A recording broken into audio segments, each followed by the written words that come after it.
Welcome to Great Talk and Entertainment. I'm your host, KJ, and this is the podcast where we review movies and TV shows from all your favorite superheroes, including Marvel Comics and DC Comics and much more.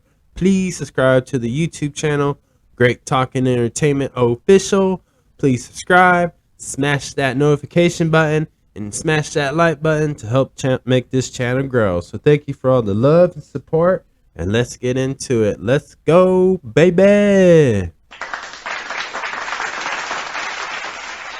As we continue on the new Disney Plus series, The Book of Boba Fett, this is an episode review, and of course, it is a spoiler. So if you have not seen this show, go check this show out, and then come back and check out my review and tell me, guys, what you think about it. So let's get into it. So in episode 4, it sets out to explain how Boba Fett rescued Fennec Shand from a gut wound and life situation. As we learn in the show that they take each other on and decided, you know what, Boba Fett's like, look, I want you as my business partner. And for her, she wasn't, because she is a bounty hunter and she lives the bounty hunter life. So doing this stuff is not really her cup of tea, and this is all she thinks she knows, and this is what she thinks that she's just capable of doing in the Star Wars life, which is being a bounty hunter. But because the reason why she'd agreed to this, because Boba Fett took her to the mods, who are like basically mechanics / doctors in some type of way, and the mods could like help her and like literally save her life by adding like a robotic parts to patch up the wounds where she had on her stomach, I believe. And obviously Fennec wants to pay her debt, so she definitely agrees helping Boba Fett get his starship back from Jabba's place. With a brief diversion to a slightly some noisy type kitchen droid, where the two then agree for a long-term business agreement, where she realized, you know what, there's something with Boba Fett that I can get out of this, and I'm going to stay here for the long term. And which we learned that in the present time, they literally took over Jabba the Hutt's place and territory, as we learn in this series so far. But the one thing about her is she wants freedom. That's the one thing she wants, is freedom, because when you're a bounty hunter, you're kind of like trapped, enslaved into doing these jobs for people you may not be a fan of, you may not like. And being a bounty hunter in the Star Wars universe can be very miserable and lonely, and you know, you really have no life, because this is all you do is get paid and do the bounty, and if you don't do the bounty, well, you're dead, either or. So she definitely wants that freedom where she can literally just relax, and she could just want to relax and pretty much, like, you know, live her own life. And maybe she thinks that with Boba Fett this can become a reality, because what Boba Fett's trying to do is trying to make his little town, his little new territory, a peaceful place where people can do good business, people can make money, and so forth. And what this episode, I really like about this episode, is really action-packed film, not film, but show. This one is more action-packed. And this had a lot of discovery, a more understanding of Boba Fett's past.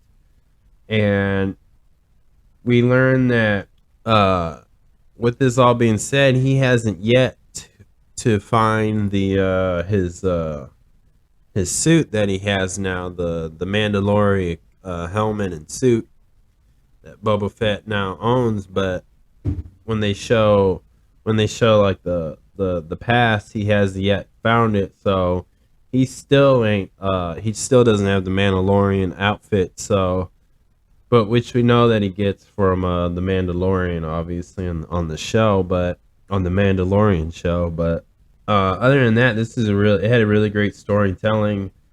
This show also gave another more meaning to a lot of these characters, especially with Boba Fett. I think, um, like Boba Fett's a clone. He's part of the Clone Wars, and he really has no purpose, and that's why I think these two, like him and Finesse, are really bonding together because those two really have no purpose but the bounty hunter life. So this is definitely a game changer for them. In this episode, we learn that Black Chrysanthemum, he's gonna join the crew slash team, which is really great. And I think what we're gonna get out of that is a new. I think they're building this up where Boba Fett's gonna become a big threat, a more important character, and you're gonna see him more in like other Star Wars future films, especially on the big screen. I think this is not just. I don't think he's just a Disney Plus exclusive thing where they just do that. I think this is going to take it to the next level of it. So I definitely cannot wait. Another thing I really like about this episode is things are going with this show is that now the town is really rooting for Boba Fett. They're kind of trusting him. They kind of see what he wants to do, and I think this is causing the Star Wars universe slash galaxy, like a lot of the bad guys that you're gonna see in future Star Wars films. They're gonna catch whip of that Boba Fett's making big moves, and he's taking over because anything with Jabba the Hutt's family, they're probably informing some of the biggest and baddest, toughest characters in the Star Wars franchise know that, hey, Boba Fett's back, and Boba Fett's doing such and such. So he's definitely going to have a big crew, a big team, and I think this is going to lead up to their own version of like an Avengers battle type thing. And and then at the end when of the show, they playing the Mandalorian theme song, which is hinting that this character is going to cross over in the book of Boba Fett, and so you're going to see two Mandalorians team up to take on this the big main villains or the big bad gang. So it's definitely an exciting episode. I cannot wait for the rest. I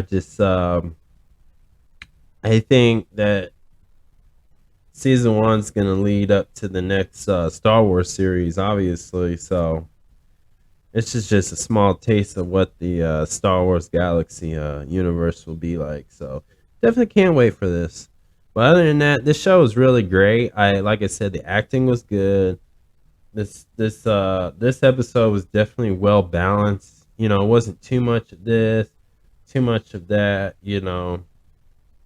And with any like Star Wars film or show, the dialogue is what they really focus on, is the acting with these characters, because these are characters who don't necessarily have like the lightsabers.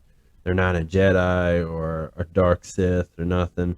They're just a little bit lower of the food chain, but not too much. But the Mandalorian, he's creating his own crew, and I think this won't be the last thing he's gonna do, but he's gonna make this one town prospect. And I think let's see, we're on episode 4, so either 5 or 6, maybe the Boba Fett will get revenge for the Tuscan tribe.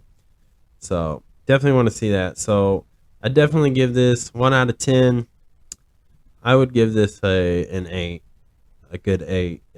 Like I said, it was one of their better episodes.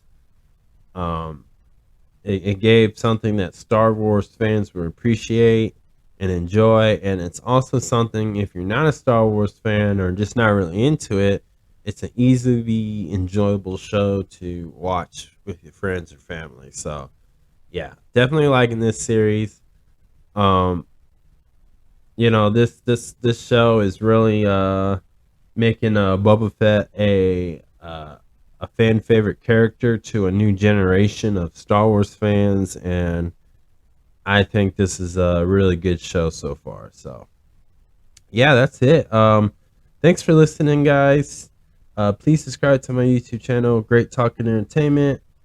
Subscribe, hit that notification button, and definitely smash that like button to always keep my channel growing. Let's go, and thanks.